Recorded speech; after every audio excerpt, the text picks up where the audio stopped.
বিরিয়ানি মানেই ভালোবাসা, আর ভালোবাসার ওপর একটু তো আবদার থাকবেই, তাই না? আমার আবদার হচ্ছে বিরিয়ানিতে হিউজ সাইজের মাটন। তাই সেই হিউজ মাটনের খোঁজে সেদিন চলে গেছিলাম দিবাপি বিরিয়ানির নতুন আউটলেটে, যেটা খুলে গেছে সোদপুরে। দুতলা রেস্টুরেন্টের গ্রাউন্ডে কাটা হচ্ছে বিরিয়ানি, আর থার্ড ফ্লোরে তৈরি করা হচ্ছে বিরিয়ানি।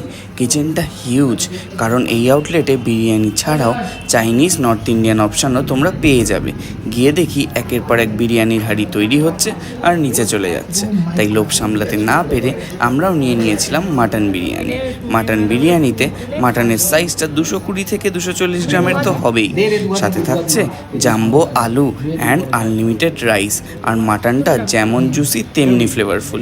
এক কথায় ওই যে বললাম, এক থালা ভালোবাসা। আমাদের এক্সপিরিয়েন্স তো অসাধারণ ছিল। দিবাপি বিরিয়ানি সোদপুরের ডিটেলস ডিসক্রিপশনে দেওয়া থাকলো, শিগগির গিয়ে ট্রাই করে এসো।